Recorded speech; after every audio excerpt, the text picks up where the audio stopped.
Yep. Rejection hurts, man. Whether it's from family or friends or people we don't even know walking down the sidewalk and some stranger looks at us or doesn't smile at us. Rejection hurts. It's time to go get some presents for some underprivileged kids out here this season. Let's go. Hi, you're good. I thought he was the head of the house. I'm just doing a toy drive for some underprivileged kids.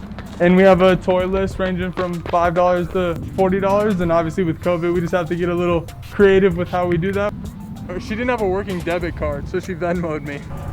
Wow, it's amazing when you hit the doorbell and your blood just starts pumping.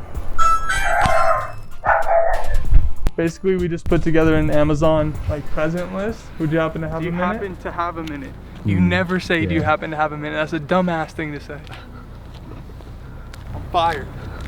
In Australia, I was a door-to-door salesman. Yeah, I chose to repeatedly go from random person's door to random person's door, trying to sell solar panels, something I believe in, renewable energy, something that I think is beneficial to the planet. Let me tell you a quick story.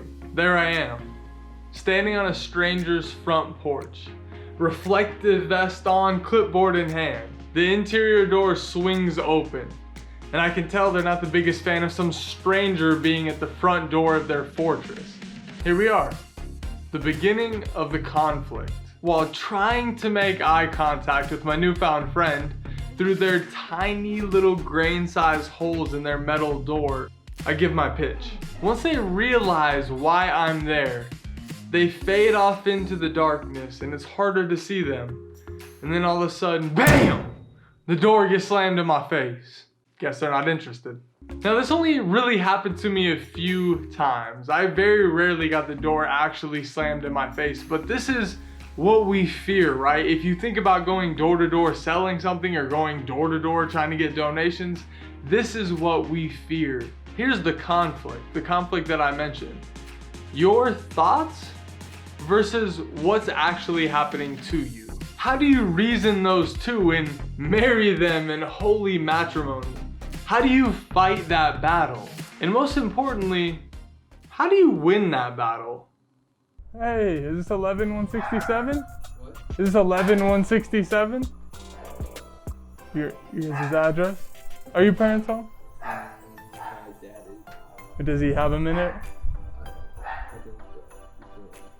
He's telling you to tell me to go away? That's fair. Well, y'all have a good night. I want to do a Paw Patrol jet. So just click on it. Which one do you think? I don't care. Snap. What do you mean? Blue or red? Which color you like more? Alright. And then just add it to the cart. 16.15. Bang! Man. Thank you. Yeah, take care. You have a good night. Let's go. The mental game of door knocking. Just walking up, like that guy down here, he was like, I did Toys for Tots already. I was like, okay, that's fine. Like, I'm just trying to, just tell me no. You know what I mean? Overcoming that fear to, like, just keep going is huge. But we'll go get this next one. Now I believe that highly skilled salesmen and women who pick this up as a career and choose to do it for like their life fall under one of two categories. One, pathological liars. We know them, we hate them. You're probably thinking of two of them right now. And number two is people who can mentally separate themselves personally from what they're selling. And I think this might be the number one trait for a successful long-term salesperson. This distinction really builds like this barrier around your ego and your emotional garden. Like it keeps you separated from all of that negative emotion and negative feedback that people who don't want your product give off, because they're not turning away you personally, and you can make that distinction. They're turning away the product or what you're selling, or maybe even, if you're really good at distinguishing between the two, how you're selling it. If people don't want what you're selling, they don't want what you're selling. They're not angry at your existence of being a human being, which a lot of us feel when we get rejected. They just don't want your product. And that's the same feelings that I had at the door. It's not that people were turning down me, Ryan Fila. They were turning down the opportunity to give a gift. Or if they were ignoring me at the door, it wasn't me personally that they were ignoring. They were ignoring somebody coming to the door. That kid whose dad was clearly telling him not to answer the door, that reminds me of my childhood. My parents did that. I was that kid.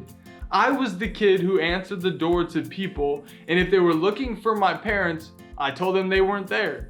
What are they gonna do, barge through the door and look for my parents?